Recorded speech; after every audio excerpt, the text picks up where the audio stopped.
خود ضدی قوم دا نشان دے چې د دلایلو په موجودګۍ کې بیا هم په خپل ضد باندې ولاړي.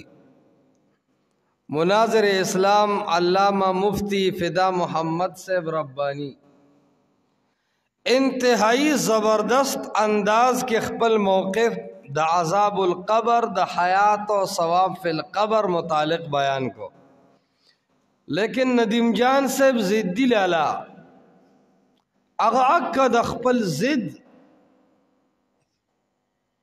او د جهالت په دروازه باندې کلک ولاړو، نه ته مخکې تو نه ته رسته تو. اور زوام د اهل البدع داس یو اعتراض د اشاعت د عالمانو په کتابونو نو چې مفتی فدا ربانی دا غي جواب نه کړي. ډېر معقول او برابر انداز کې خسته جوابات کړیو، انتہائی حوصله سره، خالص جذباتی انداز کېم نه، لیکن مد مقابل او خصم چرته داوي چې زوی ومنه. هغه ورته صفا خبره وکړه چې موږ د عذاب القبر قائل یو، د حیات فی القبر، د ثواب فی القبر، د عذاب فی القبر قائل یو. هغه تاسو نه بلا کتابونه ورته پدیو خول چې مون قائل یو قائل یو قائل یو. هغه نه منو. بیا وی ټیک شو، وی داسې د معتزله غونډه او د نورو خلکو غونډه برای نام دعوه کوي، خو کیفیت له د اصل عقیدین عمر کو چې دا کیفیت تاسو نه مانی. هغه ورته عبارتونه پیش کو چې جسد عنصری، جسد مثالی خودی کرا نه، جسد عنصری دا خو خان قید احترازی کنا، دې سره خو جسد مثالی وزي من وجع کنی کم از کم د کم سیز چې مسما شي ثبوت د صفت بیا عکسیز لکی. نو جسد عنصری یاد کړی دی، لاش یاد کړی دی، جسد خاکی یاد کو چې دا مونږ د عذاب او ثواب نه مستثنا او فارغ نه ګڼو، دا ور سره شریک دی خو برزخی تور قدر ما يتعلم ويتلذذ. او دا زمون عقیده د صفا اس دوړه پدې نه د پرتا چې عذاب قبر او ثواب قبر او حیات فی القبر دا درې واړه حق دي. وای عذاب القبر، ثواب فی القبر، حیات فی القبر درې واړه حق دي. خدا قید پکې لګو چې دا په حیات برزخی سره دی، نه کې په هغه حیات سره چې آدم معتزله ورونه اوسنی بدعتیانو حقیقی مشرکانو مسما کړی دی په حیات دنیوي حقیقی تامه کامله سره. خبره ختم.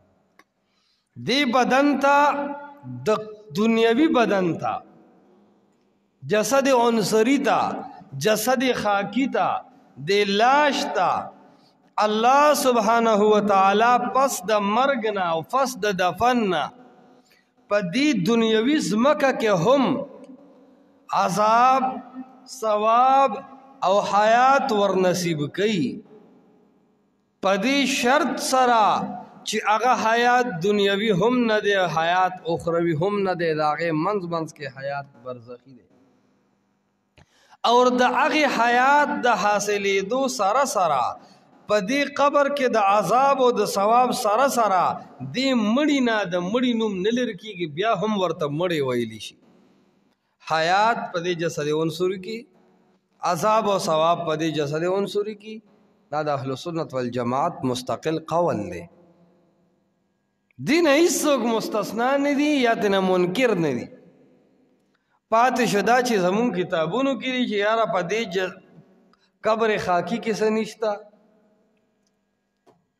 جسد خاکی سره څه نشته یا جسد عنصری سره، هغې نه به یا دا مراد وي چې په اعاده روح دې ته حیات نه دی حاصل، په اعاده روح دله عذاب او ثواب نشته، یا تینا مراد دا دے کہ اصالتن او اصلیتن بالاصل د دې جسد د پاره عذاب ثواب نه دی، اصلا دا روح لره دی، طبعا دا جسد لره دی، جسد سره تعلق شتا، جسد کې مناسب حیات شتا، جسد له مناسب عذاب شتا، جسد له مناسب ثواب شتا، خو اصلا معامل روح سره کیږي. اور پدې د اهل سنت والجماعت او د دیوبندی عالمانو بلا شی بټه بلا شی جمع بلا شی عبارتونه مفتی فدا سے پیش کړي دي، خو نه منون کی نه منی. د ندیم مثال دی د هغه سړي په حق نه منلو کې چې هغه مناظره یې خوا چې وي د اوخ لکې نه وي، نو کور ته راغی ډېر خوشحاله و، ښځې ورته وي نن ډېر خوشحاله خیر خو دی. نجیم جان صاحب ورته وایي چې ما خو مناظره یې ښه ده که نه مفتی فدا رباني سره. ښه په څه باندې؟ وی مناظره به ګټم 10,000 روپۍ انعام به راوړم کور ته. ښه مخکې به مې چاندې کولې کیمرې دپاره، او اوس به 10,000 روپۍ په مناظره کې انعام راوړم.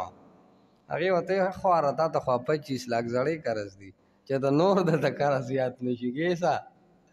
اوی نه وی موضوع څه ده؟ وی موضوع دا ده چې ما ورته وي چې د اوښ لکې نه وي. فدا صاحب وي چې د اوښ لکې وي،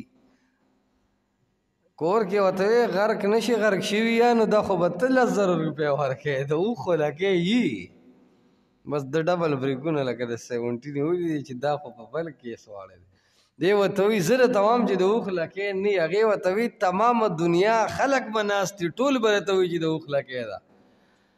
دی ورته وایي چې که ماله دا مفتي فدا رباني د اوښ دا لکۍ داسې لاس کې راکړي ما ته وایي چې ندیم جان صاحب اته چې نه مني د اوښ لکۍ هغه د اوښ لکۍ دا ده دا. بیا به هم زه وایم چې دا د اوښ لکۍ نه ده دا د اوښ خپه ده خپه.